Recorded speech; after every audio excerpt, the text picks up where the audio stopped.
ബ്രാഹ്മമുഹൂർത്തത്തിൽ ഉണർന്ന് പഠിക്കണമെന്ന് പറയുന്നത് എന്തുകൊണ്ട്? എല്ലാവർക്കും നമസ്കാരം. എൻ്റെ പേര് ശബരിനാഥ്.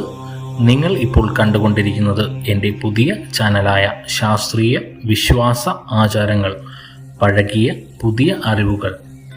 സൂര്യോദയത്തിന് 48 മിനിറ്റിന് മുമ്പാണ് ബ്രാഹ്മമുഹൂർത്തം ആരംഭിക്കുന്നത്.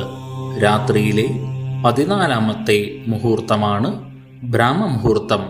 ഇത് പുലർച്ചെ ആരംഭിക്കുന്ന സ്രഷ്ടാവിൻ്റെ സമയം അഥവാ അമൃതകാലം എന്നറിയപ്പെടുന്നു.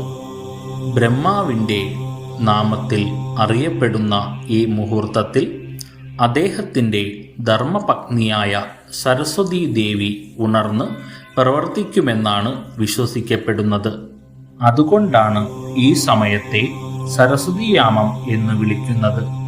എന്നാൽ വെളുപ്പാങ്കാലം എണീറ്റു പഠിച്ചാൽ അത് ഒരിക്കലും മനസ്സിൽ നിന്ന് മറന്നു പോകില്ലെന്ന് കുട്ടികളിലെ പഠന വൈകല്യങ്ങളെക്കുറിച്ച് ഗവേഷണം നടത്തുന്ന ശാഖ കണ്ടുപിടിച്ചതായി അടുത്ത കാലത്ത് റിപ്പോർട്ടുകൾ വന്നിട്ടുണ്ട്. പ്രഭാതത്തിലെ നിശബ്ദതയും ശുദ്ധവായുവും ധ്യാനത്തിനും ആത്മീയ കാര്യങ്ങൾക്കുമായി അനുയോജ്യമായ ഒരന്തരീക്ഷം നൽകുന്നു.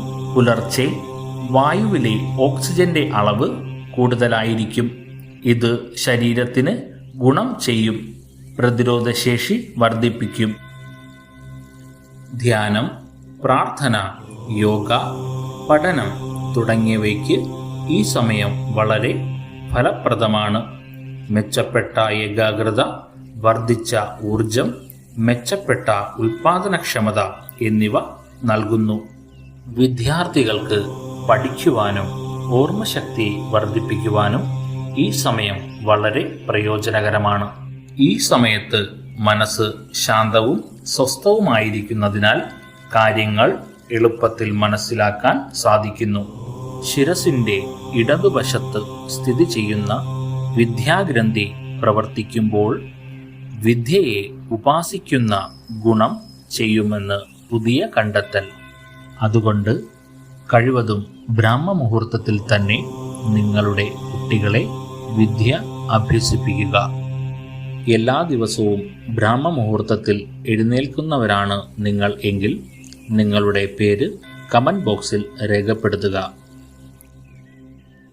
എല്ലാവർക്കും സർവ്വ ഐശ്വര്യങ്ങളും നേർന്നുകൊണ്ട് ഈ ചെറിയ ചാനൽ ആദ്യമായിട്ടാണ് കാണുന്നതെങ്കിൽ വീഡിയോ ഇഷ്ടമായാൽ ലൈക്ക് ചെയ്യുക, ഷെയർ ചെയ്യുക, സബ്സ്ക്രൈബ് ചെയ്യുക. എല്ലാവർക്കും എല്ലാ ആയുരാരോഗ്യ സൗഖ്യവും നേരുന്നു.